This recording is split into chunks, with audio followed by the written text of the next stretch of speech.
फिर किसी ने पूछा, धर्म क्या है? धर्म, अगर तुम कोई भी धारणा रखकर मेरा उत्तर सुनोगे तो मैं तुम्हें संतुष्ट नहीं कर पाऊंगा। थोड़ी देर के लिए स्वयं को ऊपर रखो और पुरानी ढोई हुई विचारधाराओं को नीचे कर दो। अपने बोध को ऊपर करो और अपने शास्त्रों को नीचे करो। फिर तुम कुछ बात सुन सकते हो, और मेरी नहीं, किसी की भी बात सुन सकते हो, स्वयं की भी बात सुन सकते हो। लेकिन तुम तो जो भी सुनते हो, अपने कानों के आगे तुमने पुरानी विचारधाराओं की छलनी लगाई हुई है। जैसे ही बात अंदर आती है, वो उस छलनी से छन कर आती है और तुम्हारी ही तरीके से, तुम्हारे ही रंग में रंग कर आती है। नहीं, तुम थोड़ा पुरानी विचारधाराओं को भूलो। अगर स्वयं को जानना है तो अब तक जो जो तुमने जाना हुआ है उसको छोड़ दो। फिर तुम्हारा स्वयं को जानना आसानी से घट जाएगा। और ये जो धर्म तुमने जो जाने हैं ना, धर्म कि हिंदू, मुस्लिम, सिख, ईसाई, बौद्ध, जैन, दुनिया भर में 365 से ज़्यादा धर्म है, 3600 से ज़्यादा उपधर्म है, भाषाएं हैं। ये धर्म नहीं है, ये पंथ है, ये विचारधाराएं हैं। हिंदुज़म एक अपनी विचारधारा है उस परमात्मा तक पहुंचने की। इस्लाम एक अपनी विचारधारा है उस खुदा तक पहुंचने की। मैं विचारधाराओं की नहीं, धर्म की बात कर रहा हूं। तुमने जो प्रश्न पूछा था वो क्या था? वो यही तो प्रश्न था, धर्म क्या है। सोचो, अगर कोई दुनिया में युद्ध छिड़ जाए, कोई ऐसा युद्ध जिसमें मानव सभ्यता तकरीबन नष्ट हो जाए, कुछ बचे जिनका मस्तिष्क बहुत पीछे पहुंच जाए और बाकी सभी कुछ नष्ट हो जाए, सारे धर्म शास्त्र नष्ट हो जाएं, सारे मंदिर, मस्जिद, गिरजे, गुरुद्वारे नष्ट हो जाएं, कुछ लोग बचे, संख्या में लाखों हों, लेकिन वो ऐसे हों जिन्हें आज के स्तर तक पहुंचने में शायद 500, 1000 वर्ष या 2000 वर्ष लग जाए, तो तुम क्या सोचते हो? उस व्यक्ति को, वो जो व्यक्ति बचेंगे, वो कभी धार्मिक नहीं हो पाएंगे, वो हमेशा नास्तिक रहेंगे, वो हमेशा धर्म से विपरीत रहेंगे। क्या धर्म नहीं होगा? नहीं, धर्म तो फिर भी जन्मेगा, उनके भीतर से जन्मेगा। धर्म परंपरा नहीं है, धर्म सिद्धांत नहीं है। सिद्धांत, नियम, परंपराएं ये जीवित मनुष्य के लिए नहीं हो सकते, ये मृत के लक्षण है। तुम्हारी मशीनें हैं, मशीनों के नियम होते हैं। तुम्हारे यहाँ पशु हैं, पशु के लिए तुमने सिद्धांत बना लिए हैं। कितने बजे टहलाने ले जाना है, कितने बजे खाना खिलाना है। मनुष्य जीवित है, चेतनावान है, उसके लिए सिद्धांत, उसके लिए तो वो नियम। एक एक कदम चलेगा, एक एक कदम पर खुद निर्णय लेगा, तभी उसी पग पग चलते हुए, उसी जीवन को सीखते हुए, जीवन की ठोकरें खाते हुए उसको उसका धर्म प्राप्त होता है, उसको उसकी शांति प्राप्त होती है। अगर तुम सोचो कि एक मनुष्य को तुम मंदिर में रखो पैदा होते ही, या मस्जिद में, या एक होटल में, 5 स्टार होटल में, उसके सामने कितने भी पुस्तकें रटवा दो, उसे खोलो पुस्तकें, उसके सामने लोग आए, पुस्तकें पढ़ें, खूब उसे शिक्षाएं दो धर्म की, तुम क्या सोचते हो 40 वर्ष का वो व्यक्ति जब होगा वो धार्मिक होगा? उत्तर तुम्हें स्वयं मिल गया होगा। धर्म का परंपराओं से कुछ भी लेना देना नहीं। ये तो तुम्हारे संत महात्मा हैं जो उछलकर तखत पर बैठ जाते हैं। फिर वो तखत चाहे हिंदू विचारधारा वाला का हो, चाहे मुसलमान, चाहे सिख, चाहे ईसाई, कुछ भी तो भेद नहीं है। जो हिंदू के तखत पर बैठता है वो हिंदू को धर्म कहकर, हिंदू को सर्वश्रेष्ठ और सबसे पुराना गिनाकर तुम्हें अपने साथ जोड़ने का प्रयत्न करता है। जो मुसलमान के तखत पर बैठता है वो भी यही करता है। वो मुसलमान को सबसे सुंदर धर्म बताता है और हिंदू को काफिर बताता है। सिख, ईसाई, बौद्ध, जैन सभी तो ये करे जा रहे हैं। पंजाब साइड में आज भी जिन गरीब घरों में खाने पीने को नहीं होता, उनके यहाँ मिशनरी जाकर आटा दाल चावल दे आते हैं, राशन भरवा देते हैं और कहते हैं परमेश्वर परमेश्वर ने तुम्हें चुना है और उसके चुनते ही तुम्हारे घर में राशन आना चालू हो गया है। अगर तुम उसकी प्रार्थना केवल करो, एक बार सच्चे मन से करो, तो तुम्हारा घर भंडार से भर जाएगा। अब व्यक्ति जाता तो है कि प्रार्थना करेंगे, चलो खाना पीना अच्छा होगा, लेकिन वो प्रार्थनाओं में भी ऐसे रंग लेते हैं कि वो धीरे धीरे धीरे धीरे उसे अपने धर्मों की ओर मोड़ लेते हैं।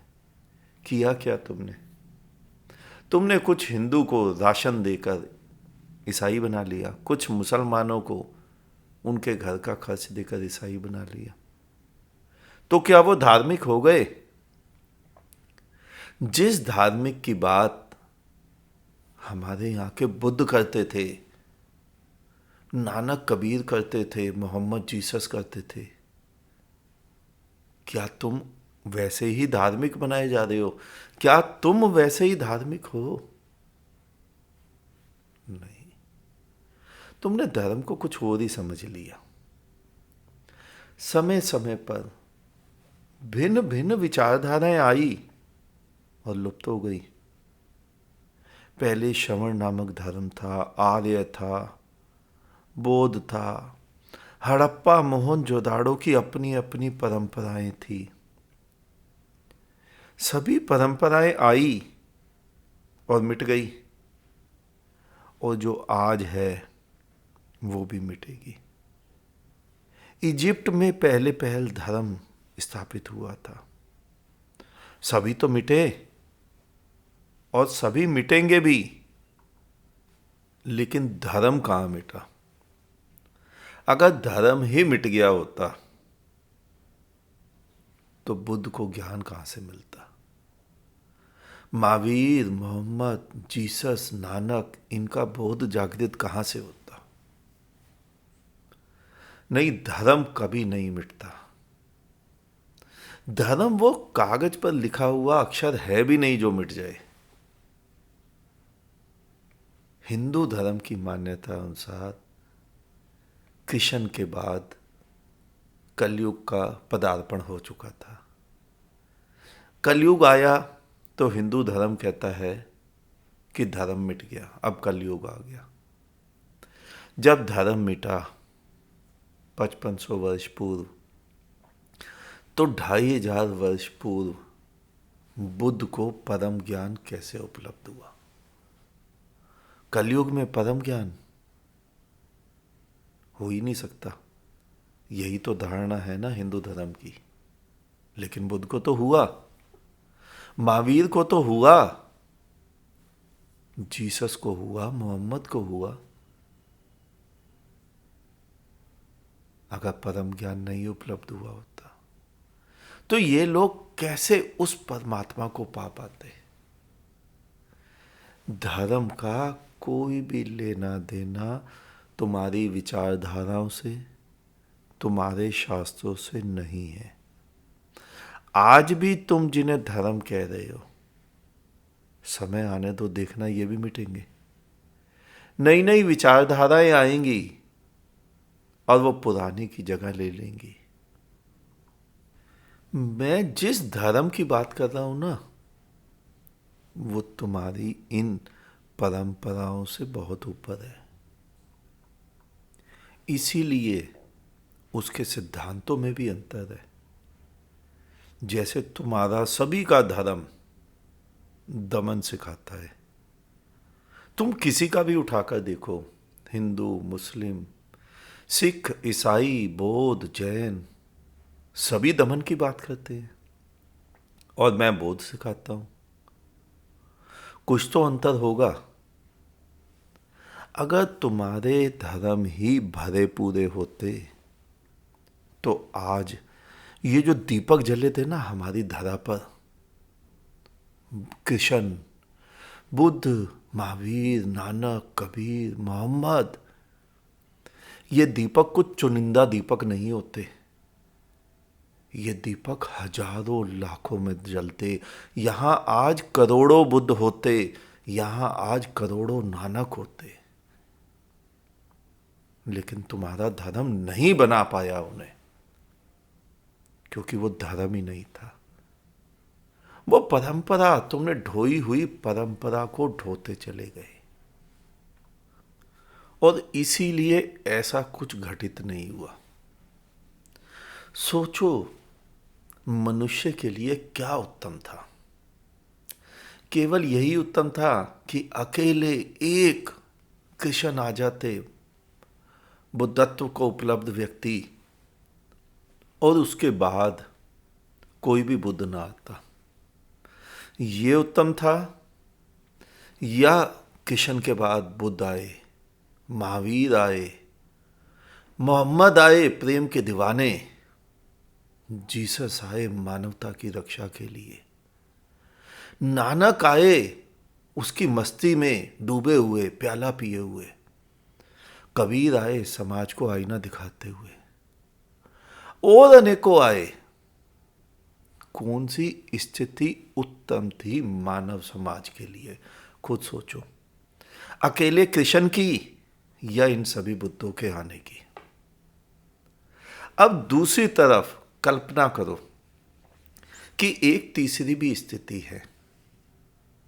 पहली स्थिति, केवल कृष्ण आए।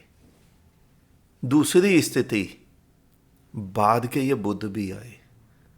और तीसरी स्थिति, यहां लाखों करोड़ों बुद्ध हो जाए जो उस परमात्मा के प्रेम की शराब को पिए,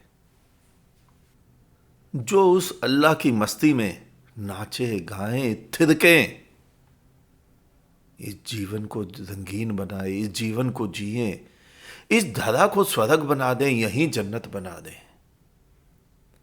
सोचो कौन सी स्थिति तुम्हारे लिए उत्तम है? पहली, केवल कृष्ण आए। दूसरी, कृष्ण के साथ बाकी के बुद्ध भी आए, बुद्ध, महावीर, मोहम्मद, जीसस, नानक, कबीर। और तीसरी, कि यहां करोड़ों बुद्ध होते। तुम स्वयं देखो, पृथ्वी के लिए कौन सी स्थिति उत्तम है? तुम्हारे लिए कौन सी स्थिति उत्तम है? तुम्हारे आने वाली पीढ़ी के लिए कौन सी स्थिति उत्तम है? मैं उस धर्म की बात करता हूं जहां करोड़ों बुद्ध बन सकें, और वही धर्म है। तुम्हारी सड़ी गली थोथी परंपराएं धर्म नहीं है। इसीलिए तुम्हारा सभी का धर्म मनुष्य को जीवन विरोधी बनाता है, क्योंकि जीवंतता तो उसमें है नहीं। जीवंतता तो वो दिखा नहीं सकता। जीवंतता तो वो किसी के जीवन में ला भी नहीं सकता। वो आत्मघाती बनाता है उसे। तुम्हारा सभी का धर्म मनुष्य को आत्मघाती बनाता है। सही सुना तुमने। गूगल कर कर देखो, प्रतिवर्ष 8 लाख व्यक्ति आत्महत्या कर कर मरते हैं।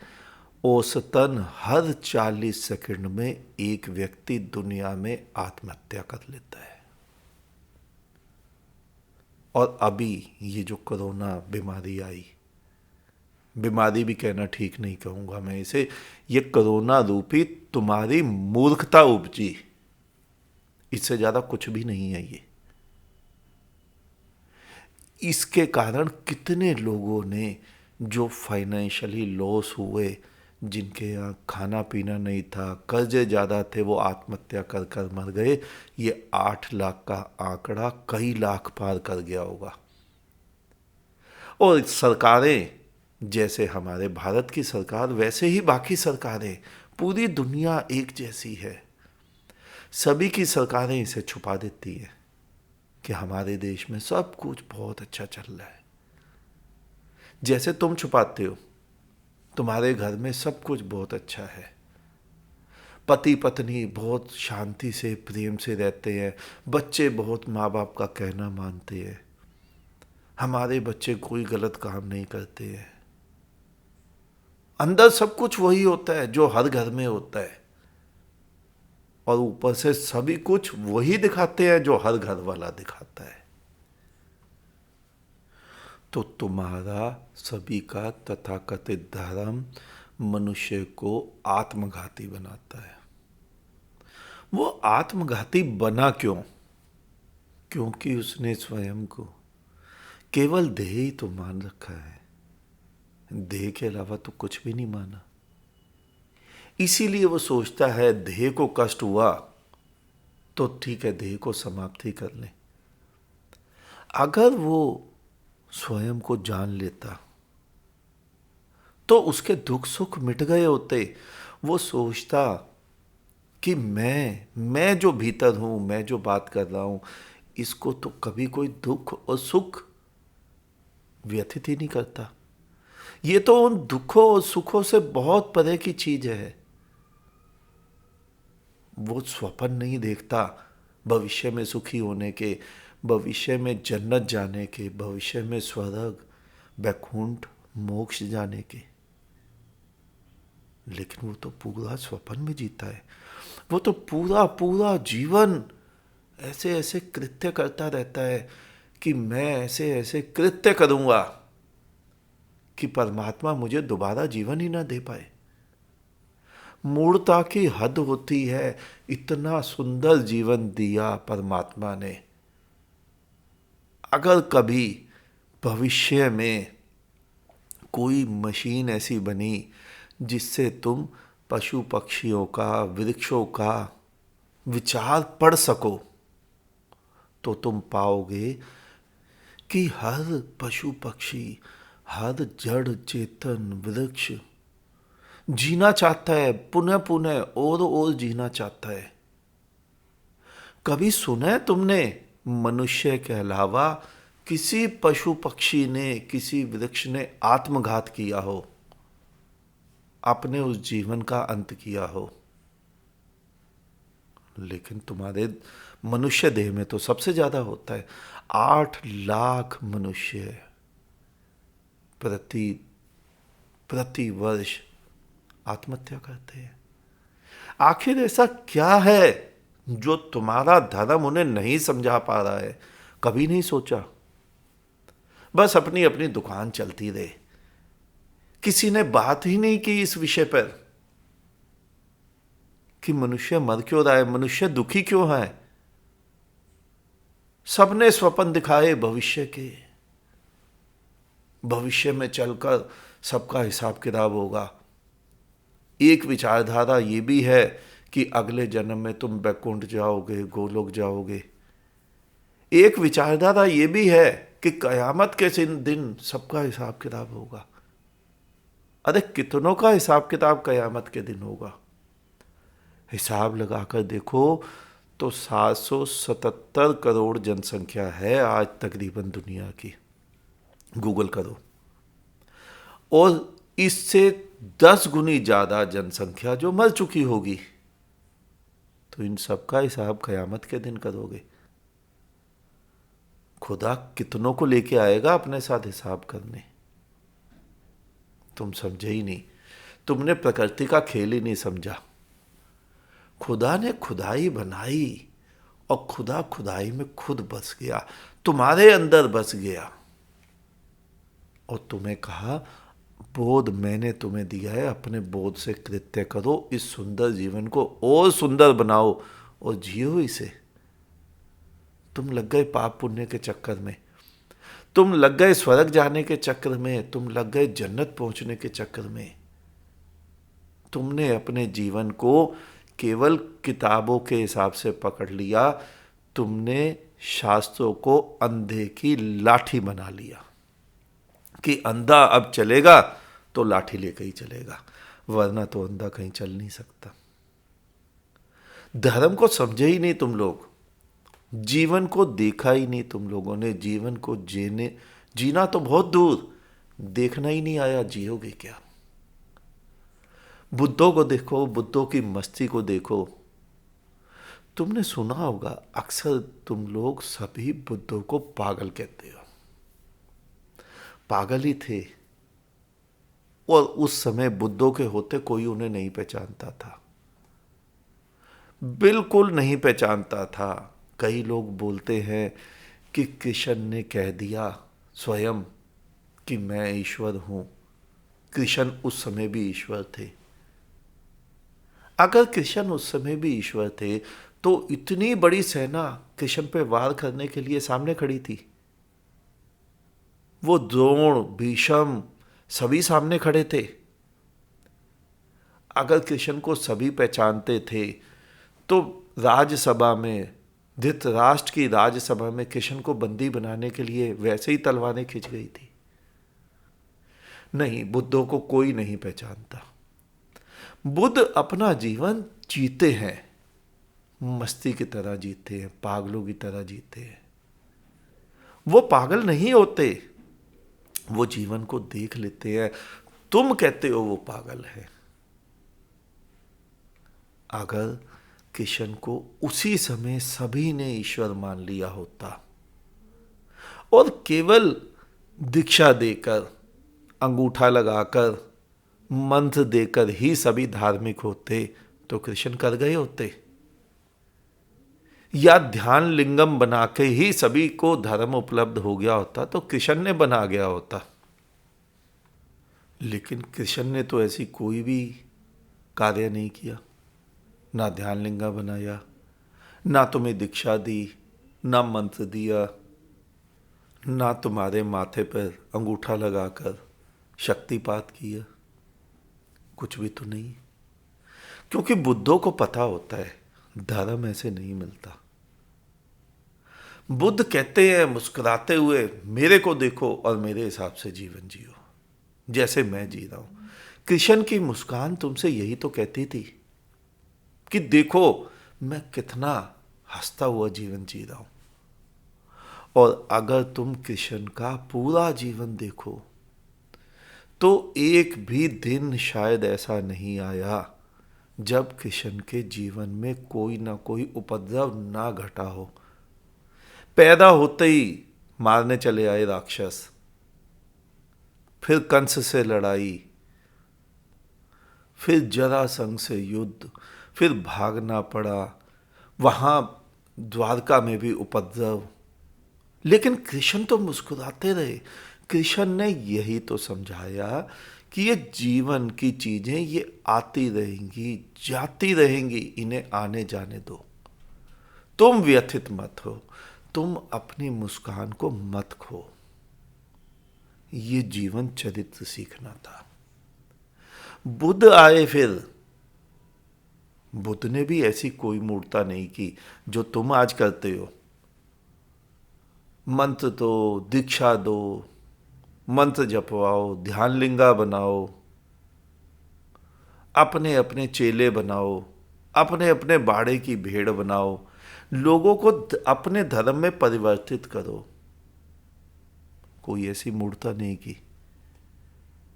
और महावीर ने तो बोल दिया ये धर्म ही नहीं है। ये तो बाद में जैन समाज ने शायद धर्म घोषित कर दिया। महावीर धर्म का नाम नहीं है। महावीर तो एक उच्च कोटि की विचारधारा का नाम है। जैन तो एक विचारधारा है, वो विचारधारा जो महावीर ने रखी। तुमने उसे धर्म, अच्छा कभी तुमने सुना है कि किसी जैन समाज ने किसी और व्यक्ति को बहला फुसलाकर जैन बना लिया हो? शायद कभी नहीं सुना होगा, क्योंकि जैन धर्म नहीं है, जैन एक विचारधारा है, उच्च कोटि की विचारधारा। और जिसने उस विचारधारा को पकड़ लिया, उस विचारधारा के अनुसार जीवन जीना चालू कर दिया, जो अहिंसात्मक हो गया वो जैन, और कुछ भी तो नहीं। उसके बाद जीसस, मोहम्मद, नानक, उन्होंने भी जीवन जीना सिखाया कि मेरे को देखो मैं कैसे जीवन जीता हूं। तुमने वो भी ना सीखा। हाँ, इन सभी बुद्धों के होते हुए कुछ सैकड़ों ने हिम्मत की कि अपनी विचारधाराओं से छिटक कर उनके साथ जा बैठे और उनके ढंग से जीने लग गए। वो जीवन जी गए, उन्होंने जीवन जी लिया, उन्होंने जीते जी जीवन को पा लिया, जीते जी परमात्मा को पा लिया। लेकिन वो हिम्मत हर कोई तो कर नहीं सकता। वो हिम्मत आज भी कोई नहीं कर पाता है। बुद्धों के संग से केवल इतना ही लाभ होता है कि तुम बुद्धों को देख देख कर बुद्धों के अनुसार अपने जीवन को जीने लग जाओ, बस और कुछ भी तो नहीं। लेकिन तुम क्या करते हो? तुम जब बुद्ध होते हैं तो बुद्धों को पागल करार देते हो, पत्थर मारते हो, कानों में कीले ठोकते हो, सूली चढ़ाते हो, अपने अपने गांव से धक्के देकर बाहर निकालते हो। आज पूरा विश्व एक छोटा सा देश बन गया, एक छोटा सा कस्बा बन गया। आज ऐसा कोई बुद्ध होता है तो तुम उसे अपने देश निकाला दे देते हो कि देश से इसे निकाल दिया जाए। देखो पाकिस्तान में ऐसा होता है। कई बुद्धिजीवी, कई बोधवान व्यक्ति पैदा होते हैं, उन्हें देश छोड़कर जाना पड़ता है। आज ऐसा ही होता है। आज तुम बुद्धों को स्वीकार नहीं करते हो। बुद्धों को अगर तुम जीते जी ही स्वीकार कर लो तभी तुम्हारा लाभ है, वरना उसके बाद जैसे पहले के धर्म बने हैं वैसे ही मृत धर्म फिर बन जाते हैं। लेकिन उसमें जीवंतता नहीं होती, उससे परमात्मा किसी को नहीं मिलता। हम बात कर रहे थे धर्म क्या है, हम बात कर रहे थे ऐसी क्या कमी है कि हर व्यक्ति हिंदू, मुस्लिम, सिख, ईसाई, बौद्ध, जैन है फिर भी आत्महत्या कर रहा है। कमी केवल इसे यही है कि तुम्हारा धर्म उस व्यक्ति को स्वयं का आत्म साक्षात्कार नहीं करा पाया, परमात्मा का साक्षात्कार नहीं करा पाया, उसका अपना बोध का दीपक नहीं जला पाया। अगर बोध का दीपक जल जाता, अगर वो स्वयं को पहचान लेता, वो स्वयं जिसकी बात किशन करते हैं, न हन्यति हन्यमाने शरीरे नैनम छिदंती शस्त्राणि, अगर वो बात समझ ही जाता कि मैं देह नहीं हूं, मैं कुछ और हूं, वो स्वयं का अनुभव कर ही जाता, तो क्या वो आत्महत्या करता? क्योंकि फिर उसे पता चल जाता कि जो आत्महत्या करने जा रहा है मैं तो वो हूं ही नहीं, मैं तो कुछ और ही हूं। क्या फिर उसे जीवन दुखदाई दिखता?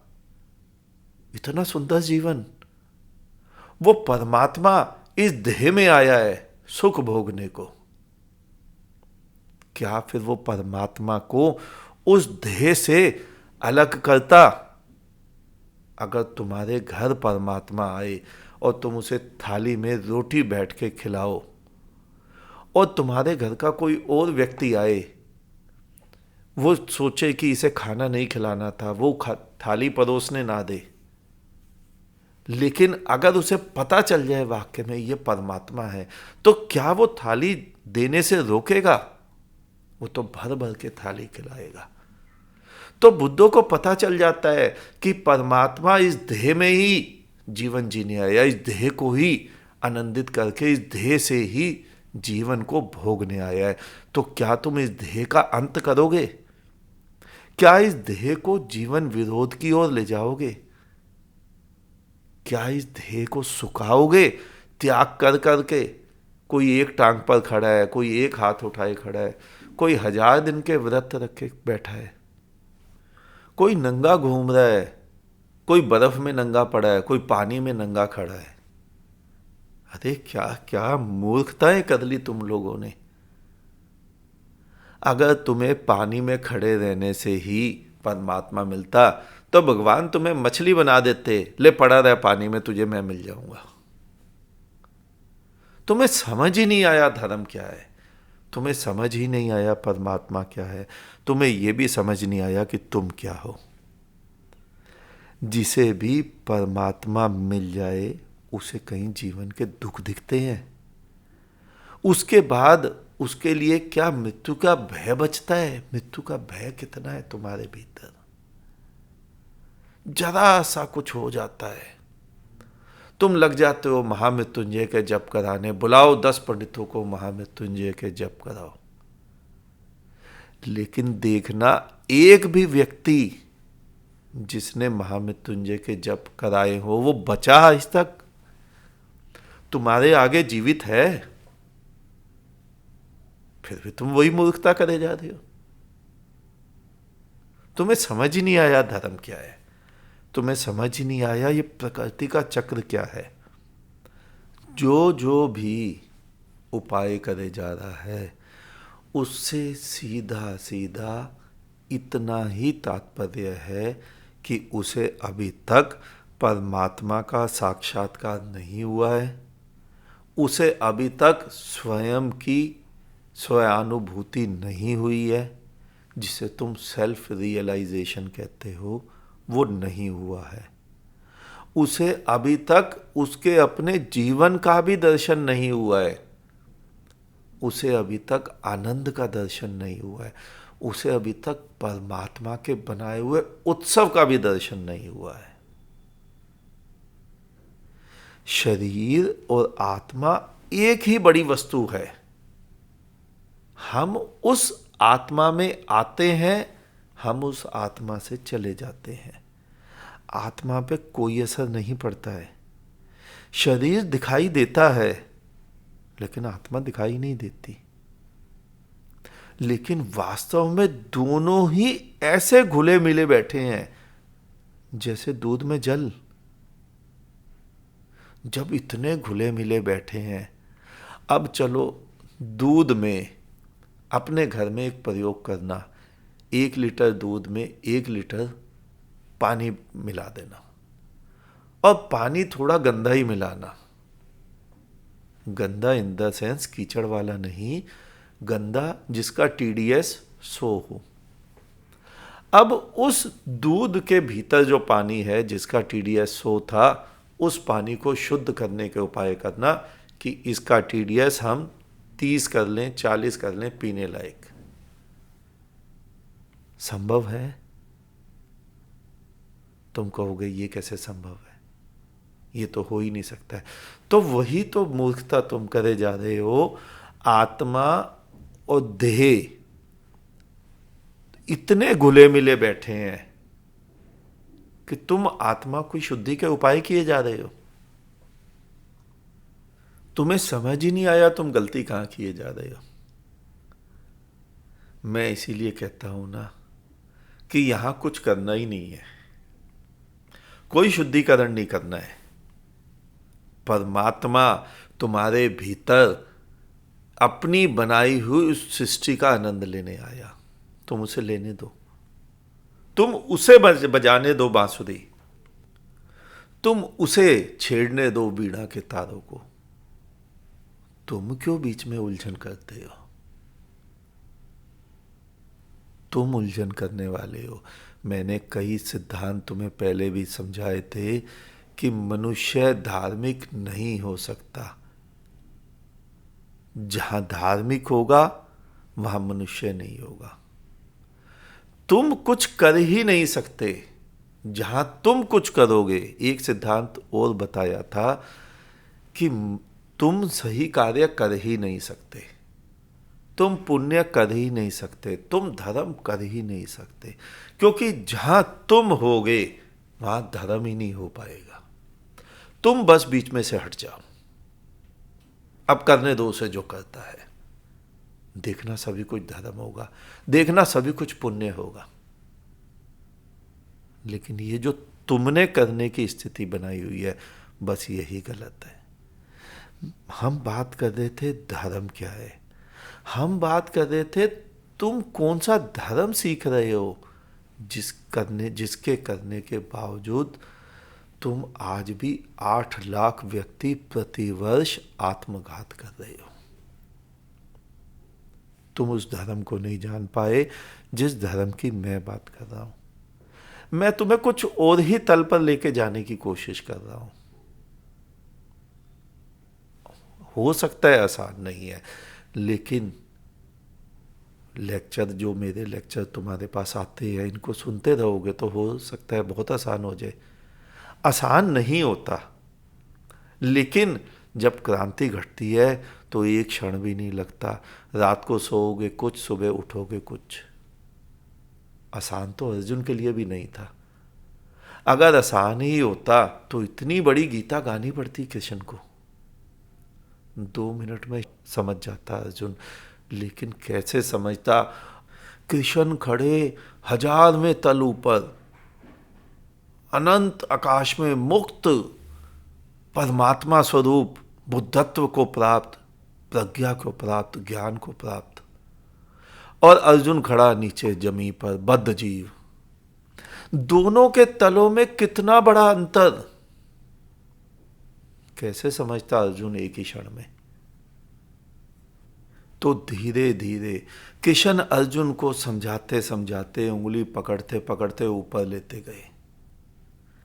फिर वही सिद्धांत परिपूर्ण हो जाता है कि किशन बोलते हैं तेरे और मेरे में कुछ भी तो भेद नहीं है।